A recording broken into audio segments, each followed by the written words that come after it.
I'm being honest. I kind of want to be a cartoon character today. Let's go for it.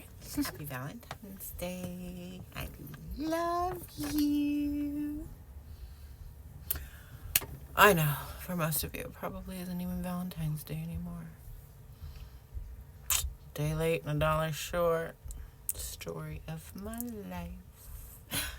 But welcome for Fantasy Fiction Friday. So we are working on The Nature of Forces, and we're working on Palo's POV. We're almost done. I'm pretty stoked. I'm actually really excited about the work I've gotten done over the past month. It's really coming together, and I'm actually feeling pretty proud of myself. I hope that doesn't sound like conceited or stuck up or whatever, but we should be proud of ourselves, and we should be able to express that we're proud of ourselves and that we're doing things, you know, that make us happy. I want you to do things that make you happy too. Let's get into it. But first, I just want to give a quick shout out to all of you guys that give me feedback and constructive criticism and help me work through these things.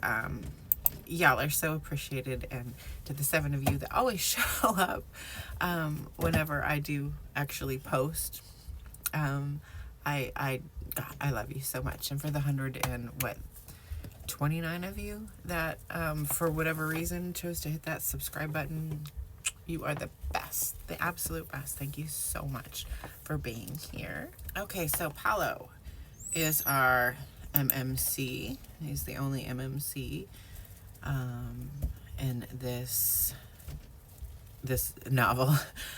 There's 4 POVs. He is a vampire, and he's one of those I hate being a vampire types. You know, so we are really close to finishing off his POV on this round of edits. So let's just get into a chapter and go from there. Okay, that's a little better. That lighting was low-key killing my eyes. I ordered new glasses last week, and they should come in next week. I'm so excited to be able to see normally again. But for now, I'm blinded by the light. I spend many sleepless days holding my precious stuff, looking at the coven, thinking of her as I do now, while the men wait. They wait on me. I revel in the intimidation. The silence that fills the air as they all wait for me to speak brings a half smile to my face. Several minutes pass in silence amongst my doggy. I'll get back to this. She wants to get into my daughter's room, but my daughter's at work, and I'm like, I'm not gonna just let the dog in her room, you know, like, I respect her privacy and everything, like, so she's back there scratching, trying to get in. I have a feeling she left, like, a burrito or something sitting out, you know. The dog's like, unattended food, gimme. But, so I apologize for my puppy in the background. My puppy, she's 17. But if you want to meet her at the end of the video, I'll give you a little sweetie cameo. Okay, let's get back to it. Several minutes pass in silence. Among all my vast luxuries and my legion of followers devoted to me, made to be in my image, my heart still sits empty. Is that going to drive you crazy? Because it's going to drive me crazy. Anyway, this should be a period. Let's change that. And why is this? Why capitalized? Okay. No, seriously, take 3. No more interruptions. Amongst my vast luxuries and my legion of followers devoted to me, made in my image, my heart still sits empty. Even with the company, I still wish for times that have long passed. I look out on the world and lose myself in thought as the men sit and wait. I'm in no hurry. I have all the time in the world. Okay, let's see if this sounds better. Several minutes pass in silence. Amongst my vast luxuries and my legion of followers devoted to me, made to be in my image, My heart still sits empty. I look out into the world and lose myself in thought as the men sit and wait. I'm in no hurry. I have all the time in the world. Yeah, I like that a lot better. But tell me, what do you think? What do you think? I mean, obviously that's just a few sentences, but I want your feedback. I value you. I had the appearance of an easy 60 to look at. No one would ever know that I'm nearly as old as the originals. My full, luxurious black hair flows in waves over my broad shoulders, and I slowly run my fingers through it. See, we got to change this too. I slowly run my fingers through it, careful to make sure my unexpected visitors have the opportunity to see the length and points of my fingernails that I could slash through their arteries like a knife through butter. I'm aware that none of these men would ever know that I'm nearly as old as the originals. I flip my full, luxurious black braid over my shoulders. I turn to them. Each move I make is precise and calculated. I take a cigar from the carved box and raise it to my lips, careful to make sure my unexpected visitors have the opportunity to see the length and points of my fingernails that could slash through their arteries like a knife through butter. See, that sounds way better. I'm loving this. To these men, I'm nothing more than a myth. Something hunted in the woods and feared. A tale mothers tell their children to keep them close to home. I also know that I'm a sharp contrast to the creature that I'm slowly becoming. That of a decaying corpse. I'm all-knowing, with a quiet, smooth refinement. I'm the most powerful creature this world has ever known. And soon, they will know it too. I light the cigar. It is made from the finest tobacco soaked in the blood of youth.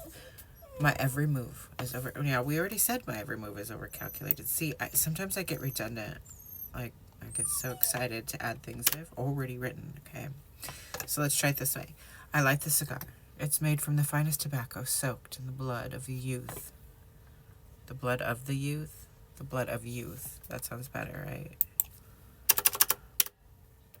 You should join my lives, guys. They're exactly like this, except for I'm not a cartoon. Plus, they're on TikTok. Maybe I'll try lives over here. You think? I light the cigar. It's made from the finest tobacco soaked in the blood of youth. With an exhale of smoke, I begin to address the three men. My village has many traditions that have long since been forgotten. Magic was an accepted part of our landscape. Magic was revered and respected. The spirits of the dead were also highly regarded. They're still the keepers of knowledge, but none of you would know this. You know, we shared food. We shared wine, laughter, knowledge, and life. We shared it openly and freely as a society. We aired our grievances before each meal, all for the love of Mother Nature. And look at it now. Look at you now. And what has become of man? When your men of the mountain, or so you like to call them, queried my mountainside in their quest to harness energy, that is when I met with a scientist working on the project. His mind is still fascinating to me. I take a pause and I put the cigar to my mouth and take a long, slow drag. See, I don't like that. I think it should be taking a long, slow drag. I turn my body away from the window. I begin to address them. Wait, no, because I already said up here that I had turned to them. Let me fix it. Okay. I put the cigar to my mouth and take a long, slow drag before continuing. He had stumbled on a rather large stone while exploring my mountain. I watched as he spilled water from the tip of his canteen, and the stone sparked. I remember this, though he may not. That single spark of energy. It was a deep understanding of Mother Nature, not even the most powerful of witches had held. With this statement, I glance over my shoulder at them. Again, I'm still addressing them. Then look back. I glance over my shoulder to look back at the never-ending view out the window. That sounds way better. Let's go with that. He and his people quarried this stone, and still I watched with fascination. They built the tower, dug waterways into reservoirs under it. And like that, overnight, it seemed energy was harnessed and available for all. It even powers these caves. And with it all, life changed overnight. It was many generations past, and not one of you would remember, nor your grandfathers for that matter. But I remember it as if it was only yesterday. I paused for a moment to reflect.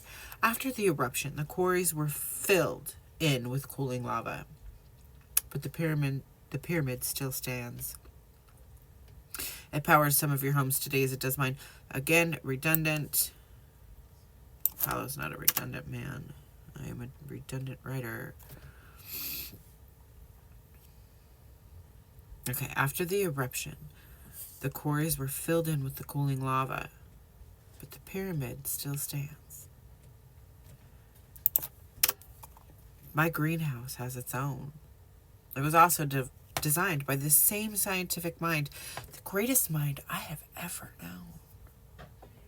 The time of the metropolis and all its divine luxuries are a direct result of this man's knowledge and understanding.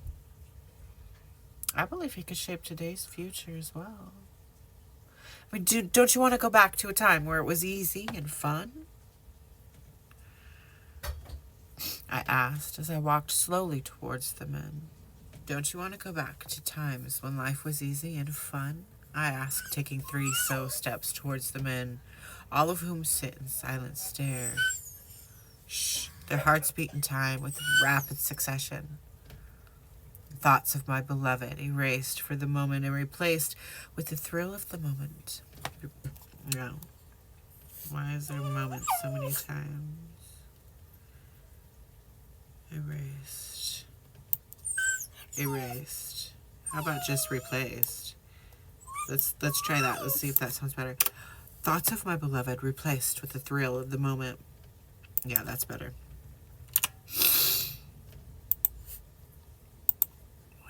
To live with the luxuries of life without harm to the people of Alexandria. Now, do you want to leave behind scavenging for food and drawing nothing but rags? Do you want to leave behind scavenging for food and donning nothing but rags? You know, he works for me to this very day. He can help you. For a price.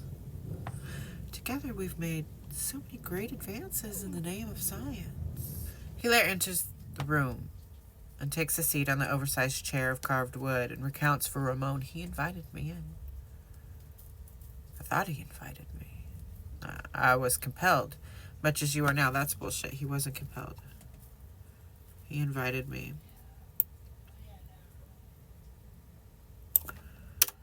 Okay, this is why we edit. He invited me. He turned me, and I've been alive for many decades. Now, I know you do not believe. I can feel it emanating from you. The looks on your young faces, I assure you, it is true. Palo is over 500 years old. And still the men sit in silence, hanging on to every word. All eyes on me, and I revel in it. The joy of this moment is giving me life, or a semblance of it. Okay, so I can't read all that. We've studied the phenomenon of the change. Hilaire intervenes. We found that the transfer is only conclusive with the exchange of stuff. No woman's ever successfully hosted a change.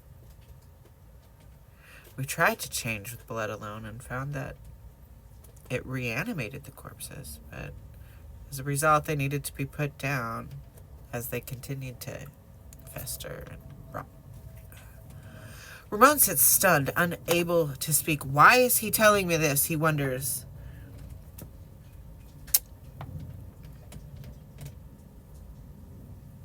He took no precaution to block me from reading his mind. Stupid man. I interrupt Hilaire before he can... That was Hilaire. Oh, no. Okay. I lost my place. Okay, some of the initiates can shapeshift into wolves, owls, or large rodents. It's quite fascinating. Hilaire continues with exuberance. They do this to help aid in the hunt and the search for human blood. And I interrupt Hilaire before he can ramble on any longer. We've taken life from your kind for over 300 years. The myths are true. That's 5. Palo's over 500 years old. It's going on for 500 years. For over 500 years. The myths are true. You people die in the hollow of reckoning. From the crimes. For the crimes. For the crimes of my people. And by thousands over the decades. And now here I am standing in front of you, and yet you still do not believe. I cross the room slowly, placing my arm around Ramon, forcing him to come face to face with me. I think he should take Ramon's face in his hands. Let's do that. I cross the room slowly, placing one arm around Ramon.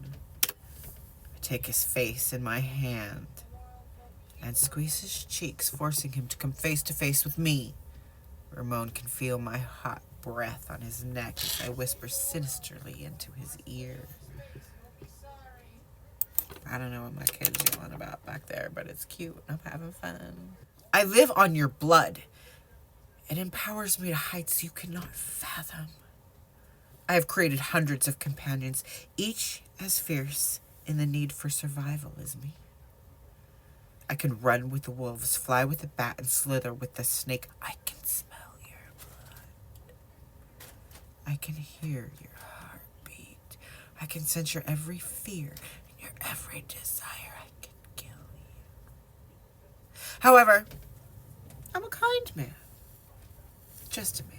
A civilized man. I have no desire to hurt you or your kind. I simply want to help you. To lead your kind into a better world. Oh my God, I love Palo so much. This isn't the first time he's gone into gaslighting like this, and it's just makes me tingle. Like in real life, red flag. But in the book, it's just, villains are so fun. They're just so fun. Okay. So chills shot through Ramon's body. His hair turned white with fear. The sight makes me smile. I didn't invoke his change. My presence alone was enough. Power's euphoric and addicting. I'll feel shame later, but for now, it's all fun and games till I get what I want. We have a deep desire for goodness, Hilaire states to the men. Our studies are in search of a cure only. We're a cursed tribe. Not much different from you. A product of envy, revenge, and anger. Yet we ourselves are not angry. We only seek survival. You can understand, I say calmly. We study the psychological crossings into new knowledge. The center of our studies has been death and rebirth, Hilaire states. I have found that the proteins in the blood are doubled and the changed subject. The muscular structure resembles that of a bear, sometimes of a large dog rather than that of a human, along with quickened reflexes and other heightened senses due to the proteins found in the blood. Subjects? You've performed experiments on what? Ramon's voice shakes as he begins to speak. His hands shake and he can't bring himself to look into his captor's eyes. Ignoring Ramon, Hilaire continues, the initiate dies and thus is reborn into a new life form. The being possesses a deeper wisdom and connection with Mother Nature. Then they will begin the development of the psychic and spiritual powers. It's a journey into oneself and Mother Nature's journey. Each initiate must take of their own free will. The initiate learns to survive alone. And is this not your quest as well? Seeking the knowledge of survival? We have the answers you seek. And we will share with you openly all we know about growing crops indoors. And we also agree to cease hunting your kind, I say. I mean, we're a powerful people flourishing in this new world, though we have not much desire to see the sun return. To this, both Hayden and Hilaire give a slight chuckle, and I continue. People are struggling to survive. We can help you. Ramon asks, help us? How's that? We can help you live. Teach you how to build a greenhouse just like ours, or we'll leave you to your fight. Maybe some of us will let you live. I responded, let us live, Ramon asks. We could wipe out your entire species within a matter of days. Or we can let you live. I'm becoming agitated. Do you doubt all that I have told you, or are you simply stupid? What do you want of us? Asks Ramon. Volunteers, I respond stoically. For experiments. For what you've described, to change them. No person would ever volunteer for such a mission, and I would not ask that of them, says Ramon. I respond in kind. We'll treat everyone with the utmost care. I promise. Nobody needs to die. What exactly will these volunteers have to do? Ramon considers the alternative. Donate blood. It's easy, painless. We'll only take a little each day, Hilaire intrudes. No way. No way am I turning people over to you. We'll take our chances, Ramon insists as the scientist takes his leave. Why, though? Why is Hilaire taking his leave? What prompted that? You know what? Let's just, Ramon insists. Let's keep Hilaire there. I don't want him to leave. Then stay off my land and tell your people to prepare to die. I concluded, following Hilaire down the long hall, past the small window and out of sight. The door closes in the distance.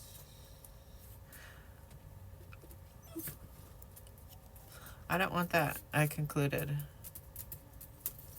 Why am I leaving? I'm not leaving. Nobody's leaving. We're gonna stay here. Okay. I concluded. Hayden insists the men reconsider. You don't have the strength and the power. He's made many in his image. We could decimate your entire tribe in a single night if Palo wills it. You go now. Think it over. Your presence will be asked of you for an answer within a fortnight. Ramon takes his men, and Ramon and his men take their leave with haste. They return to Alexandria and call a town meeting of all the elders.